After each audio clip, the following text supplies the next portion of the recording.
दशा है ना वो बड़ी दयनीय। महाराज युधिष्ठिर को अर्जुन ने जब प्रणाम किया, महाराज युधिष्ठिर ने पूछा, अर्जुन तुम्हारी ये दयनीय दशा? अरे भैया द्वारका में गए थे, क्या वहां तुम्हारा आदर सत्कार नहीं हुआ? क्या तुम युद्ध में किसी से परास्त हो गए, या कोई पाप तुमसे बन गया, या किसी शरणागत की तुम रक्षा नहीं कर पाए, जो इतने निस्तेज हो? आप सब जानते हो अर्जुन बड़े तेजस्वी थे, और अर्जुन के तेजस्वी होने का सबसे बड़ा कारण था अर्जुन का चरित्र। समाज में जो चरित्रवान व्यक्ति होते हैं ना वो तेजस्वी होते। महाराज अर्जुन के तेज के सामने बड़े बड़े देवता भी निस्तेज हो जाते थे। इसलिए महाराज युधिष्ठिर ने पूछा, अर्जुन रोने लगे और रोते हुए द्वारका की सारी घटना, वंचितो हम महाराज हरिणा बंधुरूपिणा येन में प्रतम तेजो देव विस्मापनम महत। भैया क्या बताऊं, मेरे को तो भगवान ने ही छल लिया। देखो ना, जो गोविंद भाई के रूप में हमारे आपके बीच में आए और कैसी सुंदर सुंदर लीलाएं की, भाई की तरह रहे, बड़े बड़े कष्टों से हमें उबारा, वो गोविंद अब संसार में नहीं रहे। सभी यादवों के साथ प्रभास क्षेत्र में गए, आपस में लड़े झगड़े और सारा यदुवंश जो है समाप्त हो गए। भैया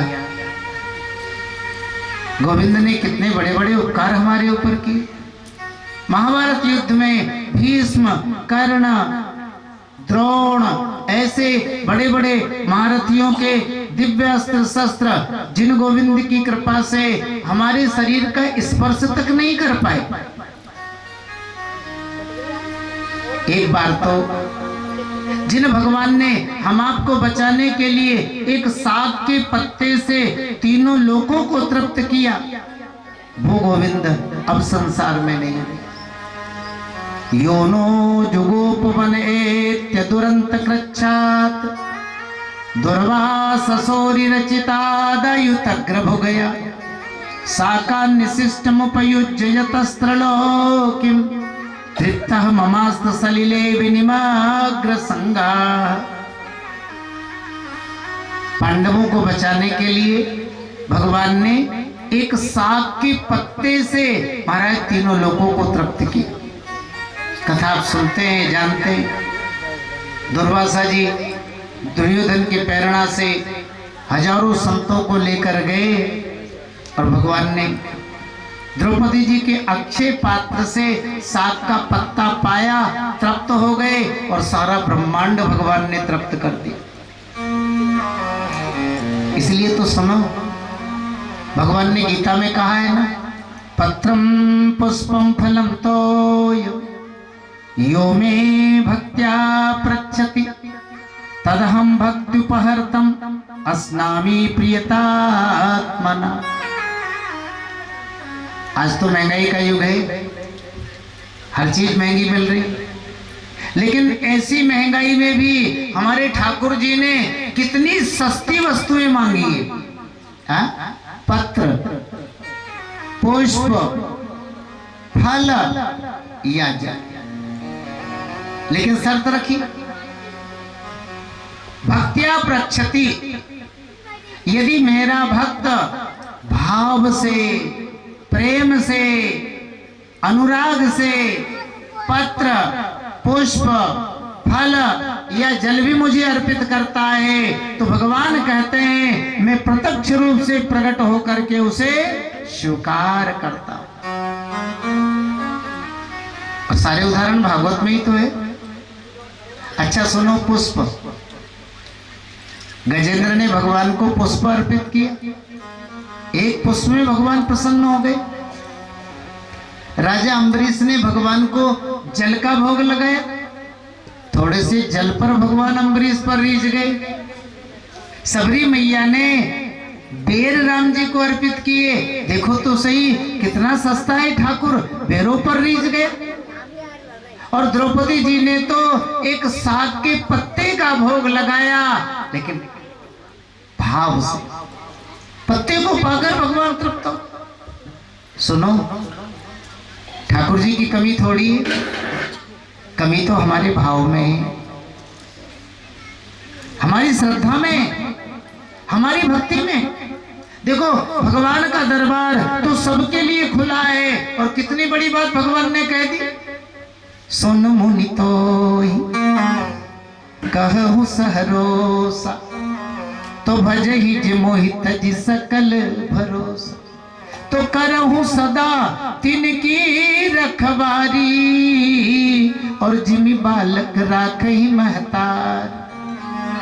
नारद जी से भगवान ने कहा ना, नारद, जो सारा भरोसा त्याग करके एक भरोसा, एक बल, एक आस विश्वास मेरा भजन करता है, ऐसे भक्त की मैं सदैव रक्षा करता हूं। किस तरह? बोले जी मैं बालक राखहि महतारी। अब यह देख लो, पीछे हमारे देवता बैठे हैं और आगे हमारी माताएं बैठी। अच्छा सुनो, बेटे पर सबका प्रेम होता है ना, पिता का भी बेटे पर प्रेम होता है और माता का भी बेटे पर प्रेम होता है, लेकिन ये बात ध्यान रखो, पिता का अपने बेटे बेटी पर प्रेम तो होता है, लेकिन देवताओं उतना प्रेम नहीं होता है जितना प्रेम हमारी माताओं का होता है। पितुर 10 गुना माता, ऐसा धर्मशास्त्र कहते हैं। पिता से भी 10 गुना अधिक स्नेह प्रेम अपने पुत्र पर, अपनी पुत्री पर माता का होता है। तो भगवान क्या कह रहे हैं? मैं अपने भक्त की रक्षा करता हूं। किस तरह? पिता की तरह नहीं। जिमि बालक राखहि महतारी, जैसे माँ अपने छोटे से बेटे की रक्षा करती है, उसी तरह मैं भी अपने भक्त की रक्षा करता हूं। और देखो जी, भक्तों की रक्षा में भगवान ने कहीं कमी नहीं रखी। जिन जिन ने भक्ति की, अरे भगवान उनके अधीन हो गए। जैसे माँ नन्हे से बेटे के अधीन हो जाती है, भगवान भी सच्चे भक्त के अधीन हो जाते हैं। भक्तमाल में इसलिए तो नाभाजी ने लिखा, जिन जिन भक्तन भक्ति करी और तिनके बस भय आनी, सेन होय नृप सेवा कीनी और नामा छाई छा। देखो जी, जिन जिन ने भी प्रेम किया, जिन जिन ने भी भगवान की भक्ति की, भाव से, अनुराग से, भगवान उनके अधीन हो गए।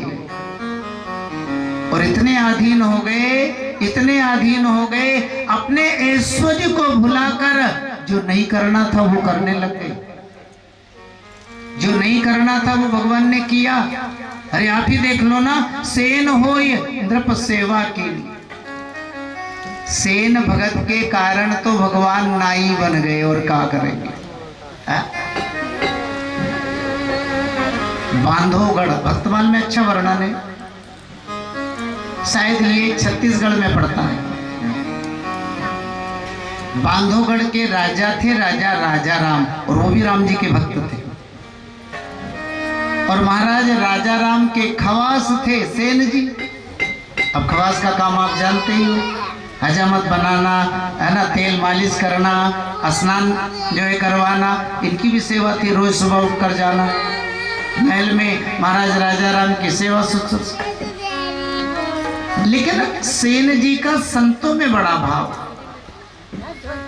चातुर्मास का समय, संतों की मंडली ठहरी है गांव के बाहर, कीर्तन भजन चल रहा है। अब पुराने समय में तो त्यागी तपस्वी संत ही रहते थे।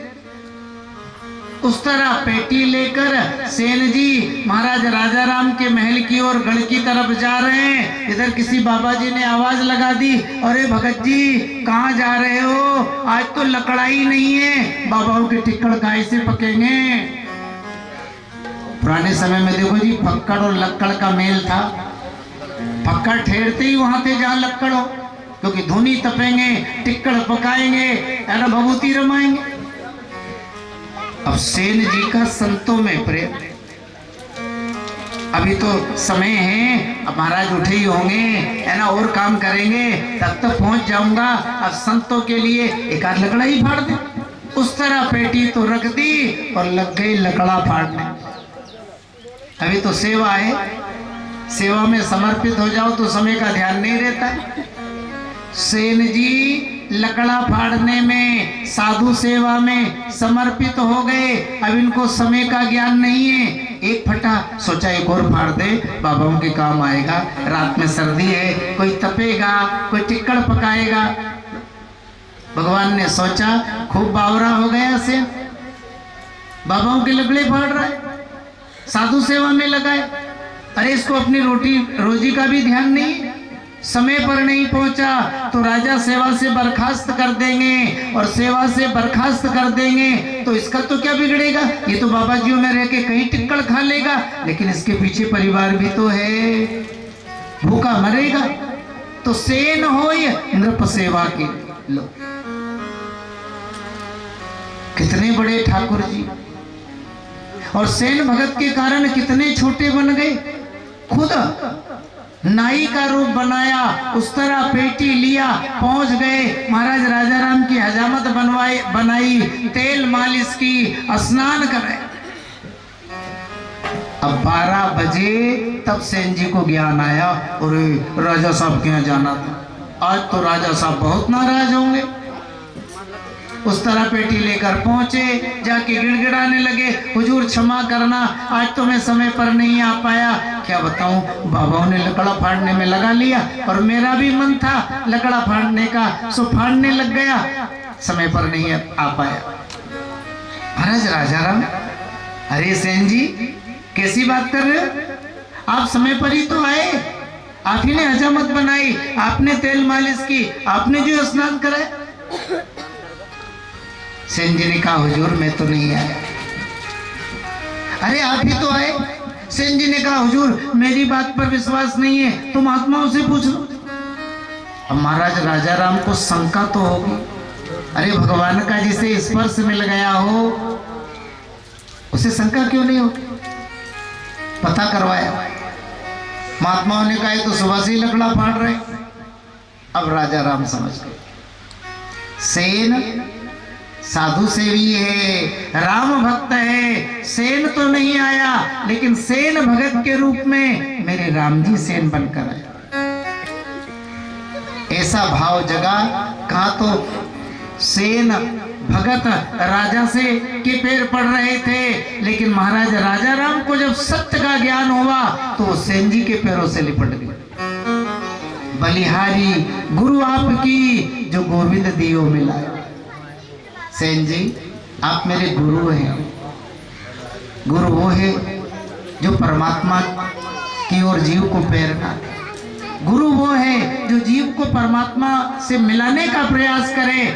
आप संत सेवा में रहे और मेरी सेवा में रघुनाथ जी आ।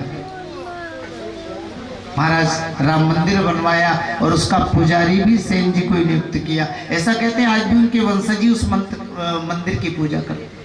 तो देखो जी, सेन होय नृप सेवा कीनी और नामा छाई छान। सेन भगत के कारण भगवान नाई का काम किए, और सुनो नामदेव जी के कारण तो छान छप्पर बनाने वाले बन गए। आप नामदेव जी का जीवन चरित्र ज्यादा जानते, क्योंकि आज भी महाराष्ट्र के प्रसिद्ध संतों में नामदेव जी का स्थान है। आज भी महाराष्ट्र के प्रसिद्ध संतों में तुकाराम और नामदेव ने विठ्ठल विठ्ठल गाया। देखो संतों का जीवन रमता जोगी रहा है, कभी सुख में कभी दुख में, तभी तो वो प्रसिद्ध हुए, तभी तो उनकी भक्ति कारगर हुई। एक बार अपने पदमपुराई जैसा गांव नामदेव जी आ गए। नामदेव जी ने है ना इकट्ठा किया लोगों को, सुनो मेरा मन हो रहा है आपके गांव में है ना 2-4-6 महीने रहूं, साल 2 साल रहूं, जब तक मन लगे और भजन करूं। अब गांव में भाव होते ही, गांव वालों ने कहा बाबा जी जिंदगी भर रहो ना, कमी क्या है, गांव के बाहर छप्पर बनवा देते हैं, अपना आराम से रहो और आटा भाटा की कोई कमी नहीं है, बनाओ पाओ, साधु सेवा करो, कीर्तन भजन करो। अब नामदेव जी के लिए छान बना दी, अब नामदेव जी आराम से रहे। देखो नामदेव जी कीर्तन प्रेमी संत थे, अगर आसपास कहीं कीर्तन है ना, आप बुलावा भेजोगे तो भी बाबा जी आएंगे और नहीं भेजोगे ना तो भी बाबा जी आएंगे, क्योंकि कीर्तन प्रेमी थे। बढ़िया कीर्तन होता, कभी किस गांव में, कभी किस गांव में, और कभी है ना अपने गांव में, बढ़िया आनंद से नामदेव जी का समय व्यतीत हो रहा है। माघ का महीना, पास के गांव में कीर्तन, निमंत्रण आया, बाबा जी कीर्तन में आना है। नामदेव जी ने कहा बिल्कुल। अब शाम को प्रसाद इत्यादि से निवृत्त होकर के कुटिया बंद किए और पास के गांव में कीर्तन में।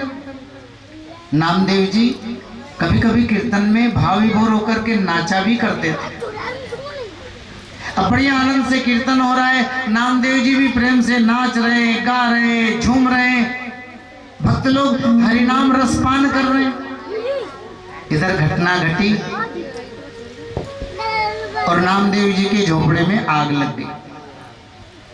अब झोपड़े में आग लगी, झोपड़ा जलने लगा। गांव वाले भक्तों का ध्यान और बाबा जी का झोपड़ा जल रहा है, सो सब दौड़ पड़े, गांव का मुखिया तक दौड़ पड़ा, बाबा का काम है जी, चलो चलो।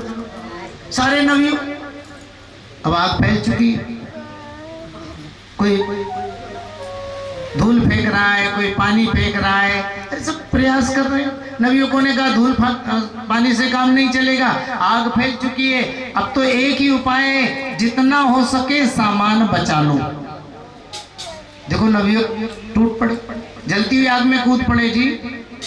कोई बाबा जी का थैला निकाल रहा है, कोई आटे का पीपा निकाल रहा है, कोई कम्बल निकाल रहा है, कोई पोथी पत्रा, जिसके जो हाथ लगा सब निकाल रहे, हो अल्लाह हो रहा है। अब पास के गांव तक भी आवाज तो जाएगी ना, पता लग गया।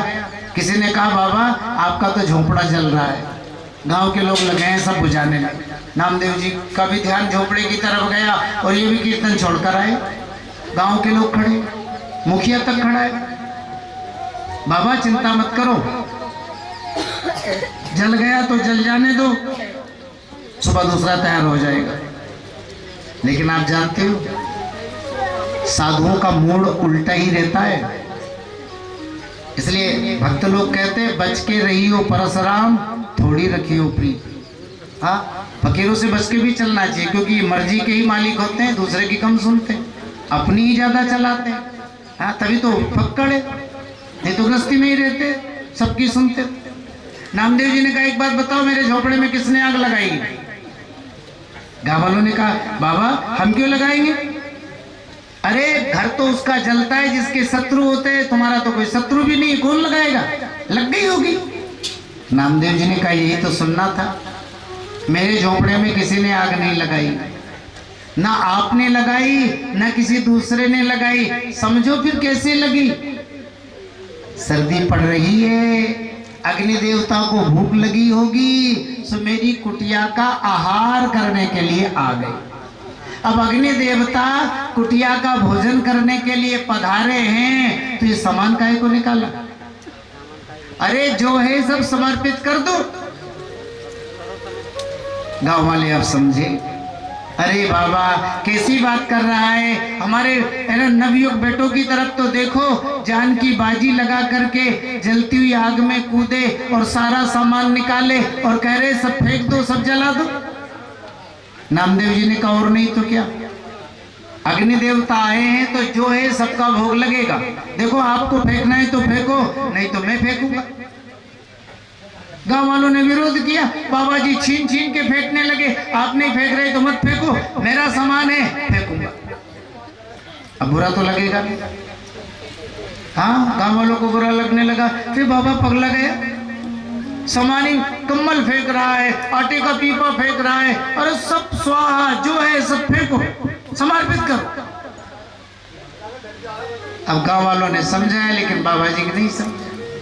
थोड़ा सा गुस्सा गांव वालों को भी आ गया। सुनो, बाबा को जो करना है करने दो, लेकिन आप लोग कान खोल के सुन लो, ना तो बाबा को खाने के लिए कोई भोजन देगा और ना सोने के लिए कोई बिस्तर देगा। जैसा कर रहा है करने दो, भूखा रहे चाहे प्यासा रहे, जहां जाए वहां जाने दो।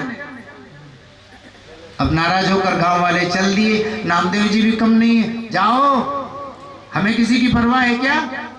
जिसके पीछे पड़े वो देगा तो देगा, नहीं देगा तो नहीं देगा। सामान सब फूंक डाला। गांव वाले नाराज होके चले गए। नामदेव जी ने सोचा अपन कहाँ जाए, क्योंकि गांव में तो बैन लग गया है, ना भोजन देगा ना कपड़े देगा। हाँ, पड़े रहो। सो जहाँ थोड़ी आग जल रही थी ना, लकड़ा जल रहा था, नामदेव जी के पास अब बचा तो कुछ नहीं, एक फटा टाट, वो टाट बिछाया और लेट गए। थोड़ी अग्नि की गर्माहट थी तो बाबा जी को नींद भी आ गई। लेकिन फूस की आग कब तक जलेगी, है ना? आप जानते ही हो, थोड़े समय, माघ का महीना है, कड़ाके की सर्दी है, आग भी बुझ गई और बिल्कुल बर्फ। नामदेव जी का शरीर, अरे महाराज, सर्दी से बर्फ की तरह ठंडा, सिकुड़ गए। लेकिन देखो स्थिति, सर्दी तो यहां लग रही है और ठिठुरन वहां हो रही। करवट ले सिसकी भरी, व्यापी तन में शीत। करवट ले सिसकी भरी, व्यापी तन में शीत, और कांप गए प्रभु द्वार का धीस भय भयभीत। अब यहाँ तो करवट ले रहे हैं, सिकुड़ रहे हैं, और सुनो सर्दी वहां लग रही। क्या मखमल की रजाई ओढ़े हैं, क्या बढ़िया गद्दा, लेकिन गद्दा और रजाई में भी भगवान का शरीर सर्दी से कांप रहा है। एकाएक बर्दाश्त नहीं हुआ, रजाई गद्दा फेंका, भगवान उठ करके खड़े हो गए। चौक पर हरो रणिवास को विलास हास, दास को शरीर परोसीत से बचाव। एकाएक भगवान, है ना, बिस्तर छोड़ करके खड़े हो गए, ठिठुर रहे। रुक्मणी जी ने कहा क्या हुआ? भगवान ने कहा सुनो, नामदेव को सर्दी लग रही है, ना ओढ़ने के लिए कुछ है, ना बिछाने के लिए है। सो नामदेव की सर्दी मुझे जो है लग रही है। रुक्मणी जी ने कहा महाराज, आपके तो है ना भक्त हैं, और जो आपके भक्त होते हैं ना, वो आपके प्रेमी संतों की सेवा किया करते हैं, तो इतने तो भक्त हैं, गांव वाले सेवा कर रहे हैं। भगवान ने कहा गांव वालों ने तो पागल समझ करके उसको छोड़ दिया। अब तो देखो रुक्मणी, सारी व्यवस्था मुझको करनी है। गाड़ी बेल भैंसा खर, खच्चर को खोजू कहाँ, छानी और छप्पर ले, गरुड़ पे लदावनो, क्षमियो रुक्मणी मोही, छोड़ के तुम्हारो धाम, भक्त नामदेव जू की छान मोही छाव। देखो मैं नहीं रुकूंगा, मेरे को तो अभी जाना है, हाँ, अन्यथा मामला गड़बड़ हो जाएगा। रुक्मणी जी ने कहा महाराज सुनो, बुरा मत मानो, मेरा भी मन हो रहा है, क्योंकि संतों की सेवा ये तो सौभाग्य से मिलती है। भगवान ने कहा मन है तो चलो। रुक्मणी जी तैयार हो गई। बस रुक्मणी जी को भगवान ने लिया, छान छप्पर, है ना, बांस बल्ले गरुड़ पर रखे और आ गए। भगवान ने कहा पहले उसका इंतजाम करो। अब जहां माता रुक्मणी पहुंच गई, कमी क्या है? अरे नामदेव जी के नीचे बढ़िया बढ़िया गद्दे, और ऊपर देखो तो रजाई। अब बड़े बूढ़ों से पूछ लो, माघ का महीना आएगा, बढ़िया गद्दा हो नीचे और ओढ़ने के लिए बढ़िया रजाई हो, तो सुनो 10 बजे तक तो रजाई गद्दा छोड़ने का मन ही नहीं होता। नामदेव जी को बढ़िया नींद आने लगी। अब ठाकुर जी नामदेव जी का छप्पर बना रहे। नटवर नंद किशोर कांस कुटिया पर छावे, भगवान कुटिया पर कांस बिछा रहे। नटवर नंद किशोर कांस कुटिया पर छावे, करमे रसरी लिए रुक्मणी बांधत धावे। और रुक्मणी जी हाथ में रस्सी लेकर के और बांध रही। गरुड़ जी जुई जुई मांगे वस्तु, प्रेम सो गरुड़ गहावे, परमेश्वर की रची कुटी कभी कैसे गावे। हाँ, भगवान जिस कुटिया को बना रहे हो बताओ, उसकी सुंदरता का वर्णन भला कौन करेगा। एक बात कहें, बढ़िया नक्शा बनवाए और बढ़िया मिस्त्री मकान बनाए, बढ़िया नक्शे से बढ़िया मिस्त्री मकान बनाए तो देखने वाले भी उसको गौर से देखते हैं। एक साधारण मिस्त्री के द्वारा बनाया गया मकान है ना, लोग गौर से देखते हैं क्या नक्शा है। अब सुनो, ये मकान तो, ये कुटिया तो भगवान स्वयं बना रहे हैं। कितनी सुंदर होगी, कितनी अद्भुत होगी, कौन इसका वर्णन कर।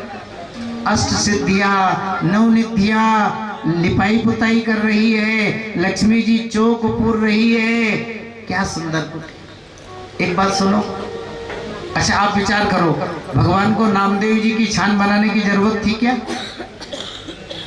आप ही विचार करो, क्या भगवान को नामदेव जी की छान बनाने के लिए ऐसी कड़ाके की सर्दी में यहाँ आने की जरूरत थी क्या? बिल्कुल नहीं थी जी। जानते हो ठाकुर जी का ऐश्वर्य, लव निमेष महु भवन निकाय और रचहि जासु अनुशासन माय। लव फिर निमेष, एक निमिष के 100 टुकड़े करो तब बनेगा लव। एक लव मात्र में, अर्थात भगवान की इच्छा मात्र से भगवान की माया अनंत अनंत ब्रह्मांडों की रचना कर देती है। क्या वो माया भगवान का इशारा पाकर के नामदेव जी की कुटिया नहीं बना सकती थी? अरे ठाकुर जी माया को इशारा करते तो कुटिया तो छोड़ो, राजा साहब के गढ़ से भी बढ़िया गढ़ और वो एक क्षण में बनकर के तैयार हो जाता। लेकिन भगवान ने सोचा कि यदि आज मेरी माया मेरे भक्त की कुटिया बनाएगी तो मुझे भक्त वत्सल कौन कहेगा। इसलिए भगवान ने अपने हाथों से कुटिया बनाई। सारा सामान साल भर का, आटा दाल चावल बोरे के बोरा। अब महाराज सवेरा हुआ, गांव वालों ने देखा, चलो रात की बात रात में गई। बाबा अच्छा है, भगवत प्रेमी है, हमेशा भगवान की भक्ति में लगा रहता है। अरे सामान तो लो, यह है कि कहीं इधर उधर भाग गया। हाँ, सो गांव वाले संभालने के लिए आए मुखिया के साथ। इधर गांव वाले बड़े बूढ़े आए मुखिया के साथ और इधर नामदेव जी उठे। नामदेव जी का बंगला देख के, अरे बाबा तूने तो रात भर में कमाल कर दिया। कहां से तो कांस लाया, कहां से बांस लाया, कहां से रस्सी लाया और कहां से बनाने वाला लाया, और क्या बढ़िया बंगला। पुराने समय में बंगले के शौक भी होते थे। हाँ? ठाकुर साहब कह रहे बाबा ऐसा बंगला हमारा भी होना चाहिए। पंडित जी कह रहे नहीं नहीं हमारा भी होना चाहिए। पटेल साहब कह रहे ऐसा हमारा भी हो तो बाबा कहना क्या। सब पीछे पड़े, बाबा ऐसा बंगला हमारा भी हो। अब साधुओं को आप जानते हो, नामदेव जी ने इशारा किया, सब हो जाएगा। अरे बाबा दुगनी मजदूरी दे देंगे, तिगनी दे देंगे, सेठ जी ने कहा 5 गुनी दे देंगे, लेकिन बंगला ऐसा ही बनना चाहिए। नामदेव जी ने कहा बन जाएगा, लेकिन मजदूरी सुन लो। बंगला बनाने वाला आएगा, सारा वो अपना ही बांस बल्ला ले आएगा, आएगा बनाएगा और चला भी जाएगा, पता भी नहीं लगेगा। लेकिन किसका बनाने आएगा? जतन न लगे विलंब कछु और जगे भूमि के भाग, तो प्रथम लगावे जो कोई और अपने घर में आ। भैया टाइम नहीं लगेगा, बंगला बन जाएगा, पता भी नहीं लगेगा, लेकिन उसका बंगला बनेगा जो अपने घर को जाकर के खुद ही चला देगा। तो देखो जी, से न हुए नृप सेवा कीनी नामा छाई। भगवान ने सदैव भक्तों की रक्षा की, पांडवों की भी भगवान ने रक्षा की। अब पांडवों के गोलोक जाने का समाचार, अब भगवान के गोलोक जाने का समाचार पांडवों को जो है मिला। महाराज युधिष्ठिर बड़े दुखी हुए। अभी सब भाइयों को राज्य समर्पित करने के लिए था, लेकिन सभी भाइयों ने मना कर दिया, भैया हमें तो आपका ही अनुसरण करना है। अब परीक्षित को भूमंडल का राजा बनाया और सर्वे तमनु निर्जगमु भ्रातरा कृतनिश्चयः कलिना धर्म मित्रेण दृष्ट्वा स्पृष्ट्वा प्रजाभूमि। अब कलयुग आ चुका है, यहाँ रहकर करेंगे क्या? पांचों भाई हिमालय की यात्रा की। देखो अभी हमने कहा था पत्नी हो तो द्रौपदी जैसी, सुख में पति के कंधे से कंधा मिला करके यदि कोई देवी साथ दे रही है तो कोई बड़ी बात नहीं है। अरे बड़ी बात तो तब है दुख में भी पति के कंधे से कंधा मिलाकर जो खड़ी रही। देखो द्रौपदी जी ने सुख में भी और दुख में भी पांडवों का साथ नहीं छोड़ा, हिमालय की यात्रा की। आप कथा जानते हैं, महाराज युधिष्ठिर सतोपंथ तक गए। देखो जी सब रास्ते में ही रह गए। सतोपंथ तक महाराज युधिष्ठिर के साथ यदि संसार से गया तो केवल धर्म। ध्यान दीजिए, सब यहाँ का है, यही रहेगा, धर्म ही साथ जाएगा।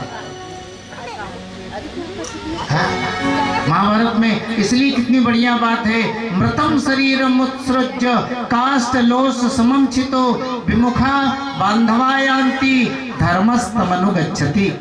प्राण निकलने के बाद लकड़ी की तरह, पत्थर की तरह, है ना, परिवार के लोग शरीर को बांध कर ले जाएंगे, या तो शमशान में फूंक आएंगे, या जंगल में दादू पंथियों की तरह फेंक आएंगे, या पानी में बहा आएंगे, या जमीन में गाड़ आएंगे और बड़ी जल्दी लौटेंगे, है ना। बहुत माल छोड़ के गया है, बंटवारा करना है, भोज भंडारा करना है, व्यवस्था जुटानी है, बड़ी जल्दी वापस आ जाते हैं। लेकिन धर्मस्तमनुगच्छति, इसलिए हमारा सच्चा मित्र धर्म ही है।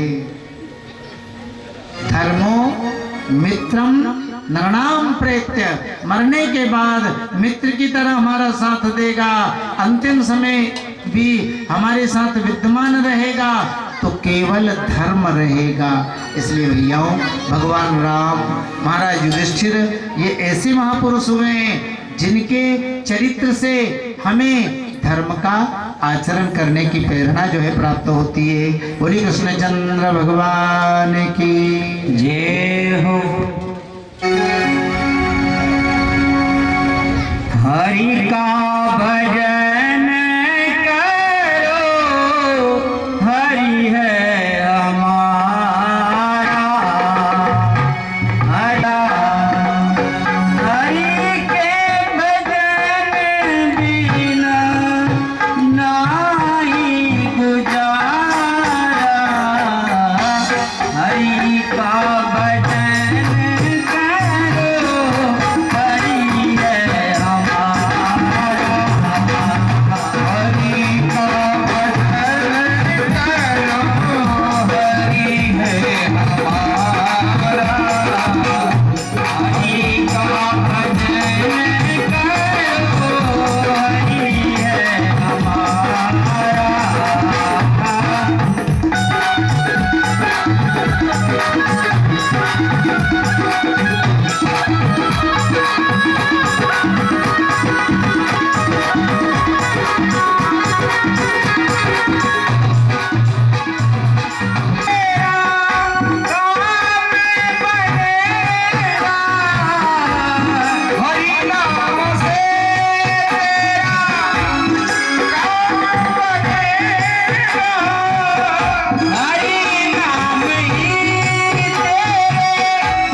श्याओ।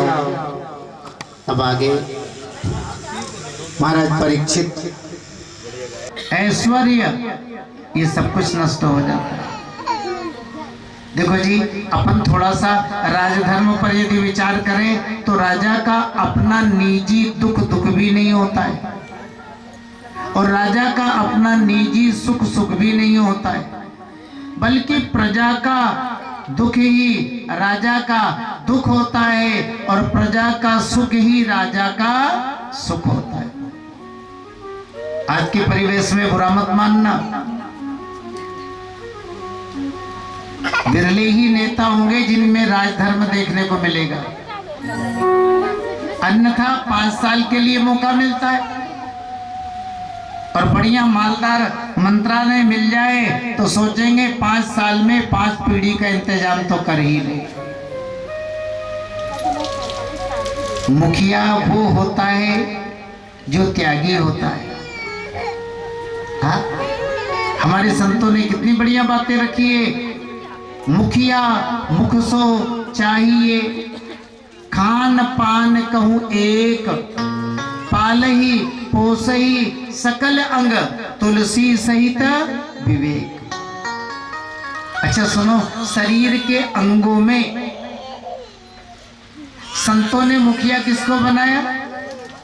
बोले मुख को।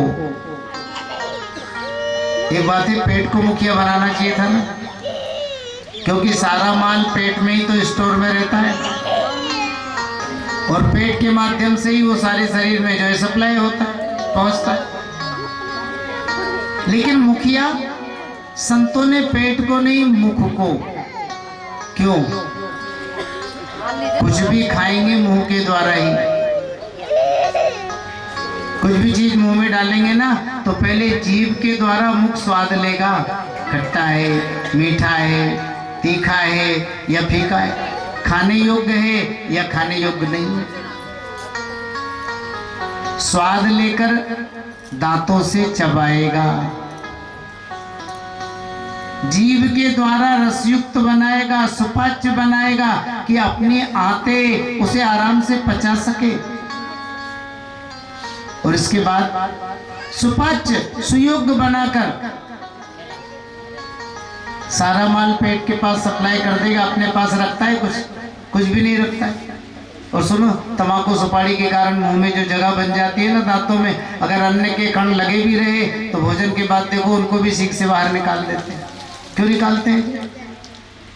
किलो भर माल मुंह के द्वारा पेट तक पहुंच चुका है, 2-4 अन्न के कण मुंह में रह भी जाएंगे तो बुराई क्या है?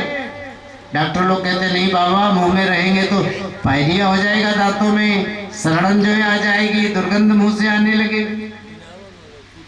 वही स्थिति तो होती है। देश सेवा के नाम पर लोग उच्च पदों पर पहुंचते और जब वो पेट सेवा करते रहे ना तो फिर वही दुर्गंध फैलती है ना, फलाने नेता ने इतने करोड़ का घपला कर लिया, फलाने ने इतने अरब का जो है घोटाला कर लिया। इसलिए संतों ने कहा मुखिया त्यागी होता है, हाँ, और मुंह त्यागी। इसलिए मुखिया कैसा होना चाहिए? बोले मुख के जैसा, प्रजा के दुख को जो अपना दुख समझे, प्रजा के सुख में जो सुखी रहे, प्रजा के कल्याण के लिए जो अच्छे कार्य करता रहे, समाज हित के जो कार्य करता रहे, देखो वही राजा है। ये नहीं जनता कष्ट को प्राप्त हो रही है और राजा साहब मौज में रह रहे, नेताजी मौज में पड़े। देखो हम नहीं कह रहे, ऐसा शास्त्र अपने संत कहते हैं, जासु राज प्रिय और प्रजा दुखारी, तो सो नृप अवसि नरक अधिकारी।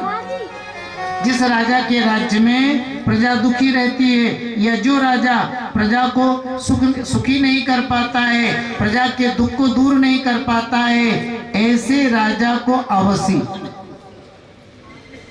अवश्य का मतलब समझ लीजिए निश्चित ही नरक में जाना पड़ता। महाराज परीक्षित में भी राजधर्म है। दुर्बल गाय और बैल के जोड़े पर होने वाले अत्याचार को सहन नहीं कर पाए। पास में जो है पहुंच गए, डांटने लगे, अरे तुम कौन हो, किस लिए दुर्बल गाय और बैल के जोड़े को कष्ट पहुंचा रहे? गाय और बैल के जोड़े को धैर्य बंधाया, देव डरो मत, मैं आपको वचन दे रहा हूं ना, मैं आपकी रक्षा करूंगा। आप अपना परिचय दे, आप कौन है और ये आपको जो कष्ट दे रहा है ये कौन है। कथा में कई बार आपके सामने चर्चा की। देखो धर्म ने अपना परिचय नहीं दिया। देखो परीक्षित, शास्त्रों की अनेकानेक प्रकार की बातें और शास्त्रों की वाणियों में मोहित हुआ जीव अपने सुख दुख के वास्तविक कारण को नहीं जान पाता है। कई काल को, कई कर्म को, कई स्वभाव को सुख दुख का कारण मानते। अब ऐसी स्थिति में मैं क्या परिचय दूं कि मैं कौन हूं और ये जो कष्ट दे रहा है ये कौन है। देखो धर्म ने कलयुग की निंदा तक नहीं की, परिचय तक नहीं दिया, लेकिन राजा परीक्षित भगवान के भक्त है, समझ गए देव मैं जान चुका हूं आप धर्म हो, ये पृथ्वी माता है और ये जो आपको कष्ट दे रहा है ना ये कलयुग है। देखो धर्म क्यों, धर्मम ब्रवीसि धर्मज्ञ धर्मोसी व्रसरूप धृक् यद धर्म कृता स्थानम सूचकस्यापि तद् भवे। आपने धर्म की बात कही है ना, आप इसलिए धर्म, क्योंकि धर्म कभी भी निंदा करना नहीं सिखाता। धर्म तो कहता है पापी व्यक्ति पाप करेगा फिर उसे पाप लगेगा, लेकिन हमें उस पापी की निंदा करने से पाप लग जाएगा।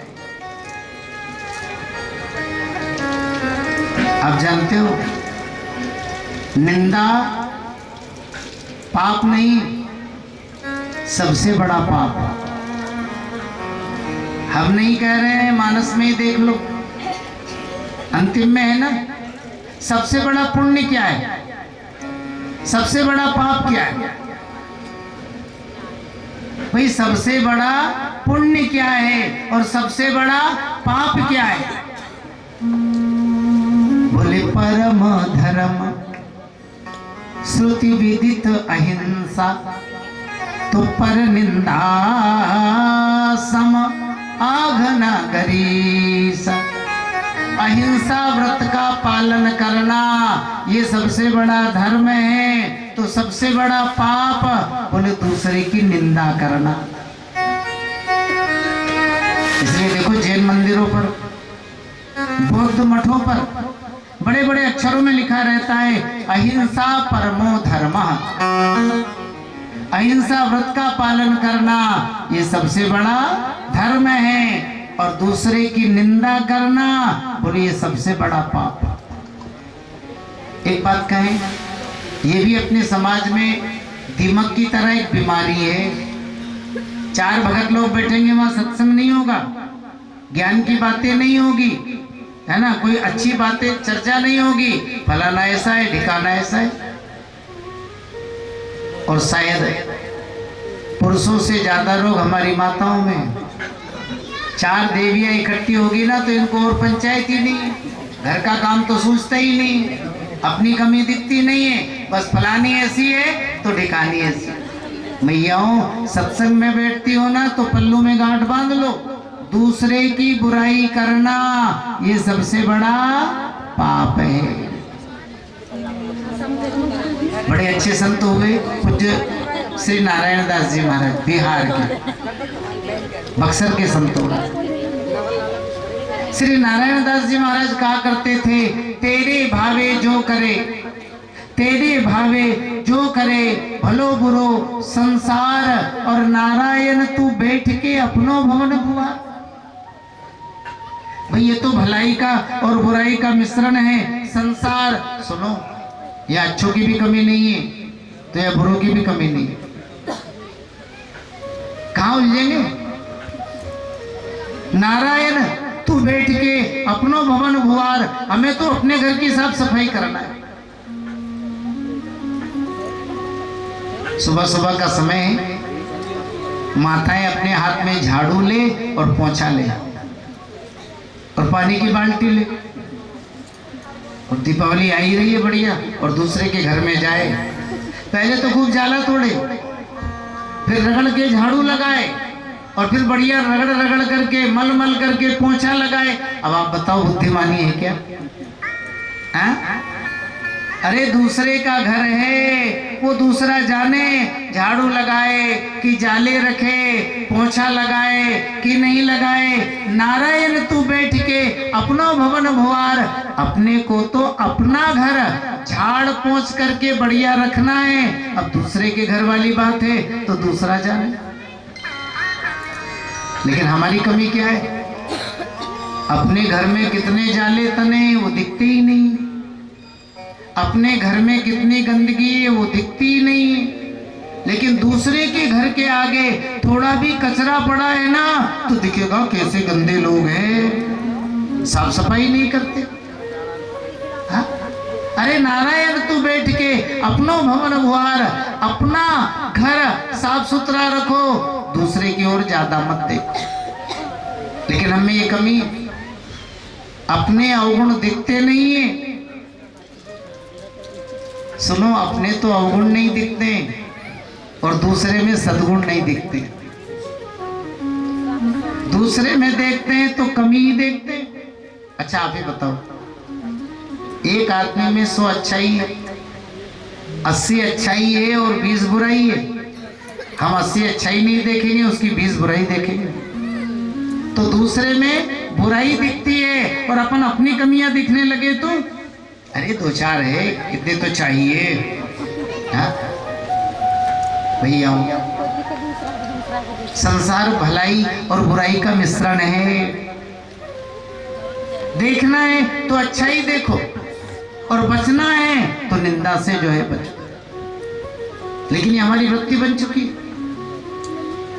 हमें अच्छाई अपने में और बुराई दूसरों में दिखाई देती। कभी कभी तो अपन इतने है ना बुराई में लिप्त हो जाते हैं कि भगवान को ही दोष देने लगते हैं, हे भगवान तेरा संसार कितना बुरा।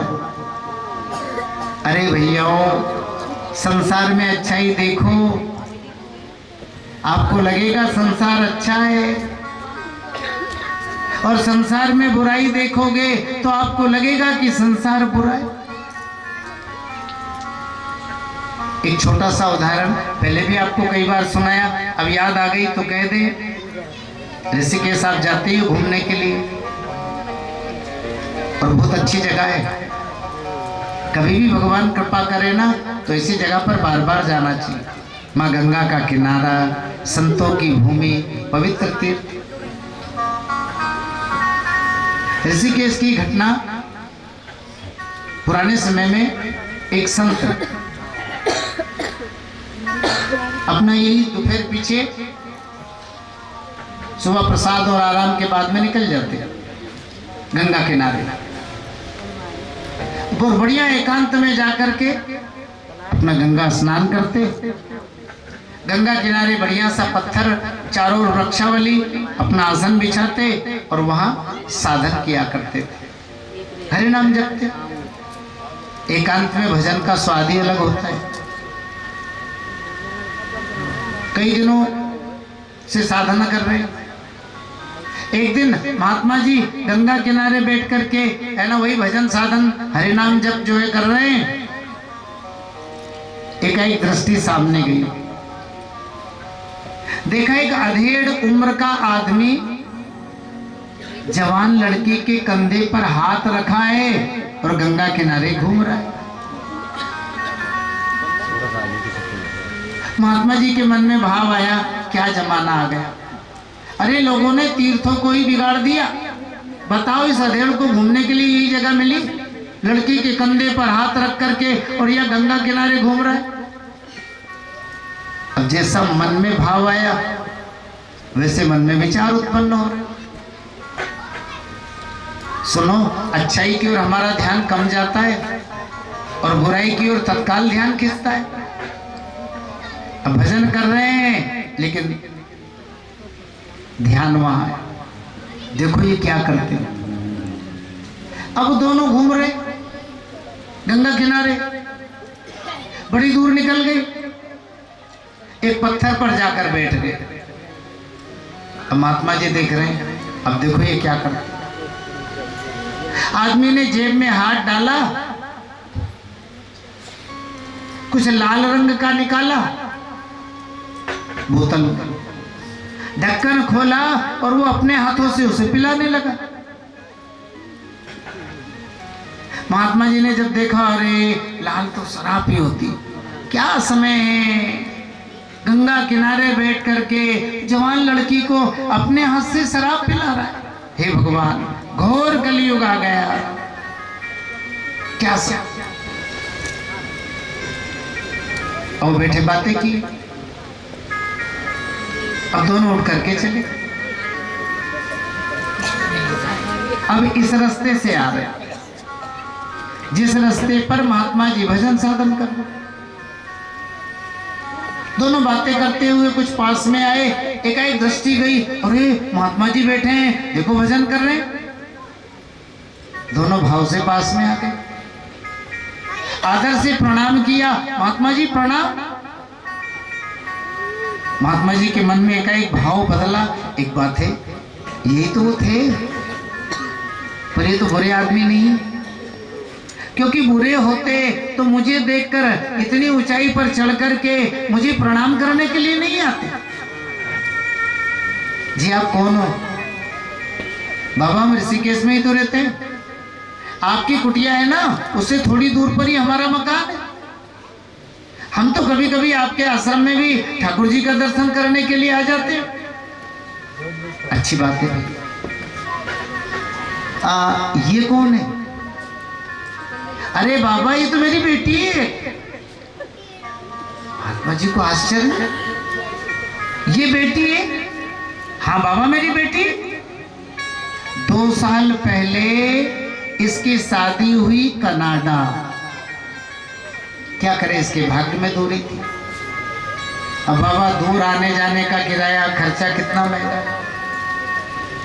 2 साल पहले शादी हुई थी और 2 साल बाद आज 2 वर्ष बाद बेटी मिलने के लिए आई है, और वो भी 2-3 दिन के लिए।